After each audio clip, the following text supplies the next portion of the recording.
Vamos em frente falar sobre o ensino híbrido.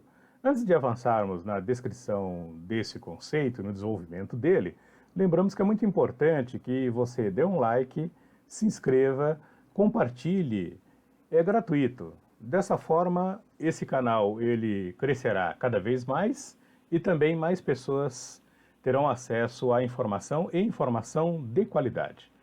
Afinal de contas, o que é o ensino híbrido? É uma combinação de ensino online com ensino presencial. Ou seja, parte do conteúdo é na sala de aula e outra parte é feito em casa com o uso da internet e recursos tecnológicos de comunicação. Os dois momentos devem ser complementares para que a educação seja mais eficiente. A metodologia ativa, que é um modelo bastante relevante no processo de aprendizagem, é aquela metodologia em que o aluno é o protagonista, autor da sua própria aprendizagem. O aluno ele está sempre agindo no aprender a aprender, né? Esse modelo de metodologia ativa permite identificar as necessidades do aluno. A sala de aula é reservada para a resolução de problemas, tendo como apoio o ensino online. Então, ambos se complementam, presencial e online. Alguns modelos de metodologia ativa tenho certeza que você já conhece. O PBL, aprendizagem baseada em projeto, o GBL, ensino e aprendizagem por meio de jogos, o estudo de caso, ou o método de caso, a discussão e solução de casos, o TBL, que é focado no aprendizado em equipe, e o Peer Instruction, o aprendizado por pares, né? E agora nós temos o que está sendo bastante praticado atualmente, sobretudo em função da pandemia, né, que levou muitas pessoas a se afastar do ambiente escolar e ter aula online, mas agora estamos atuando com o ensino híbrido, ou seja, é um misto de ensino online e presencial, né? Erros cometidos na metodologia ativa com o uso da internet. Aula baseada em vídeo online. Professor é substituído por vídeo. Curso essencialmente online, ou seja, não tem lá nenhuma interação, é simplesmente vídeo e material online para que o aluno então se desenvolva realmente sozinho. O estudante participa intuitivamente sem estrutura ou orientação.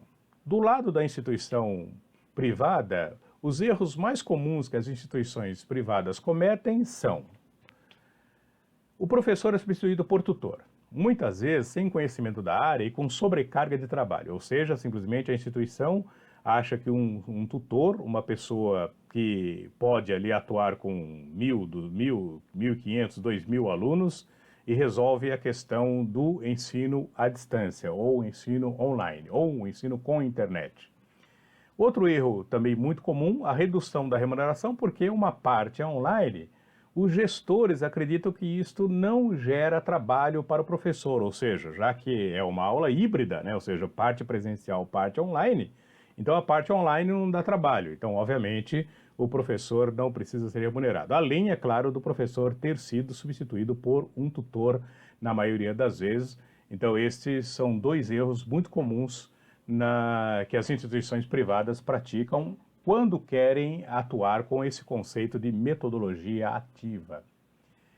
Ensino híbrido, papel do professor. Então, o que o professor, ele obviamente tem ali um papel relevante no ensino híbrido. Ele tem que procurar elaborar atividades que sejam atividades interativas, que levem ali a discussão, a partilha de conhecimento entre ele e os alunos, entre os alunos e os diversos grupos que integram uma sala de aula, por exemplo. O professor ele deve pesquisar materiais que despertem a curiosidade do aluno, como, por exemplo, videoaula, games, textos animados com hiperlinks, laboratório virtual, museu virtual, filmes e vídeos. O professor ele que dá uma aula, por exemplo, de Revolução Industrial, existem diversos vídeos falando sobre o tema, mas em especial aqui uma recomendação da série produzida por Mark Williams sobre a Revolução Industrial, e ele traz ali, inclusive utiliza máquinas e equipamentos que foram de épocas que estão ali na Inglaterra. O professor ainda conta com textos com hiperlinks, né? Como aqui estamos colocando o exemplo do Wikipedia, mas existem diversos textos com hiperlink e o próprio professor também pode produzir no seu material textos com hiperlinks de tal forma que a leitura seja mais interativa, né? E o aluno, então, ele tenha mais informação, mais conhecimento a respeito do tema que está sendo desenvolvido. E aí também a leitura ela se torna mais prazerosa, né? As descobertas elas fluem por diversos canais, né? Também por outro lado existem recursos também na internet, né, para tornar a aula mais interativa, que diz respeito também aos chamados laboratórios, né? Aqui citamos um portal da Unicamp, mas existem centenas de laboratórios e muitas vezes agora, sobretudo com o momento da pandemia, diversas plataformas têm oferecido laboratório interativo para as instituições que repassam aos seus alunos. Mas esses que estão sendo apresentados aqui na Unicamp, eles são abertos, estão à disposição de todos. Você pode ver o link aqui na descrição desse vídeo para acessar e conhecer um pouco mais cada um desses recursos, né? Há também importantes cursos para serem realizados, não só para professor, mas também para aluno, em diversas categorias, né? E isso ajuda muito no desenvolvimento e a aula online, ela tanto fica interessante, como também na própria aula presencial, esses recursos eles podem ser utilizados, podem ser discutidos, né? Então aqui um outro exemplo, o professor que dá aula de história, dá aula de arquitetura, aula de pintura, né? Aula de design. Então tem aqui os museus, né? E esses museus eles estão abertos à visitação online e constitui um excelente recurso também para o processo de aprendizagem, né?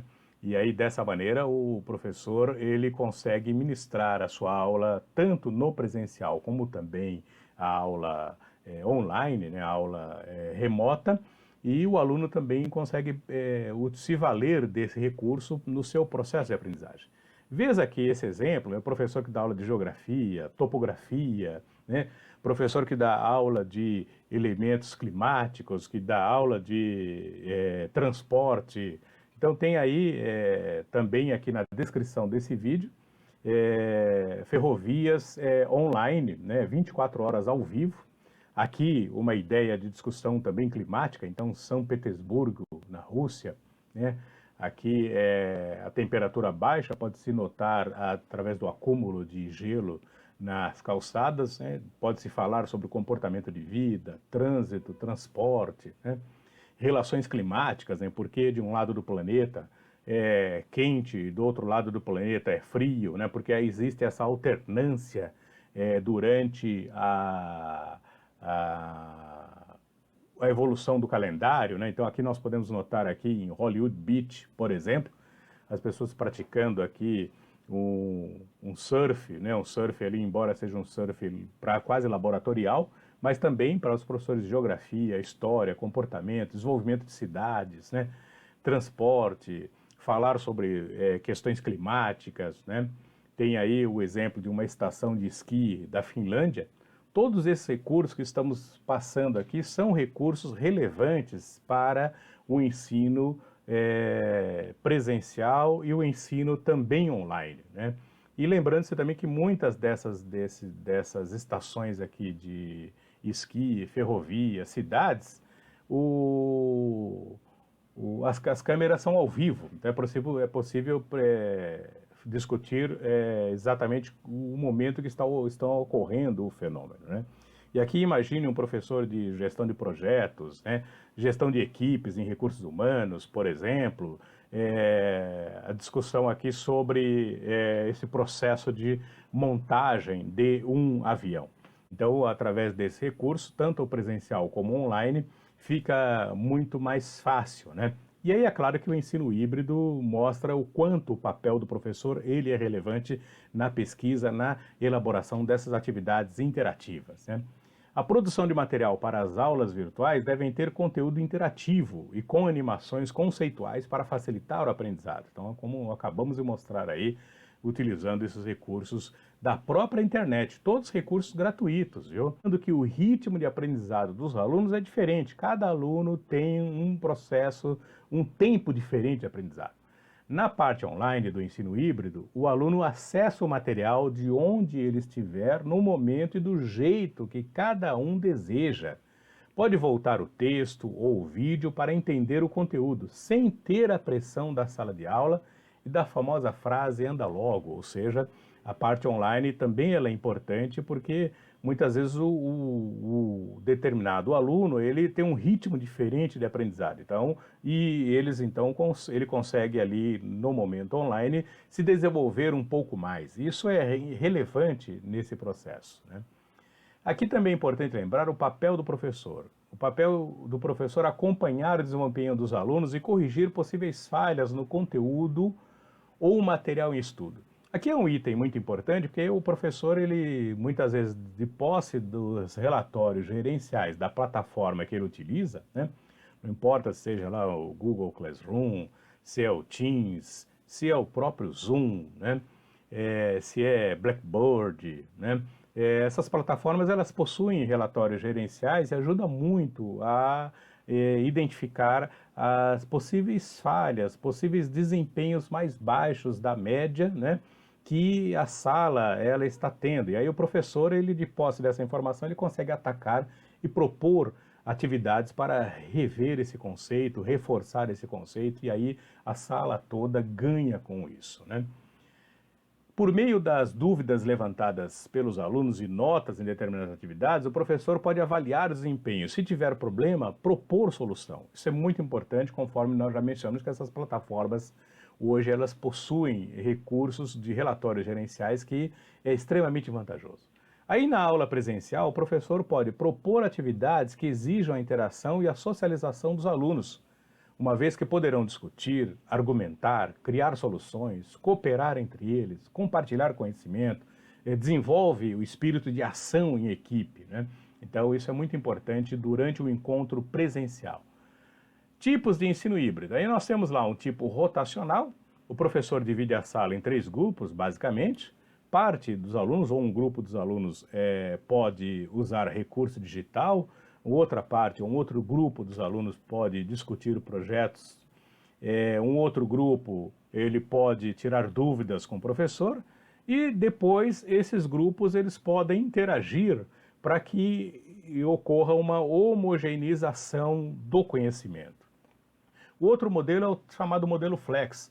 O professor pode atender o aluno no ambiente online ou no presencial. Então, o professor fica ali à disposição, mesmo na aula online, para tirar dúvida, e também no presencial também ele deve ter ali esse papel para tirar dúvida. Ele pode propor desenvolvimento da atividade online, então na casa do aluno, e quando vem para a sala de aula juntam-se todos e aí ocorre a discussão nesse modelo flex. O outro modelo é o chamado laboratório online, né? O professor pode disponibilizar todo o recurso e programar encontros presenciais. Então ele pode fazer um cronograma e em parte da aula o aluno ele pode desenvolver online e deixar as discussões, aqueles temas mais relevantes, aquelas interações preponderantes para o encontro presencial, né? E é importante lembrar que aqui esse modelo lembra muito quando aquelas disciplinas que são baseadas, por exemplo, em estágio, clínicas, desenvolvimento de projetos, né? Essas disciplinas, o professor, ele tem lá um determinado momento em que ele faz a discussão do conceito e depois dá um tempo, né, umas 2, 3 semanas, para que o aluno, então, ele traga os resultados desse desenvolvimento. Então, portanto, minha gente, o ensino híbrido ele é muito rico, desde que, então, não se cometa os erros que nós citamos aqui no início desse vídeo, né? Isso é muito importante. Lembrando mais uma vez que você deve contribuir, né? Dê um like, se inscreva, compartilhe, né? É gratuito. Dessa forma, mais pessoas terão acesso à informação e informação de qualidade. Não se esqueça de seguir estas recomendações. Sucesso na sua carreira!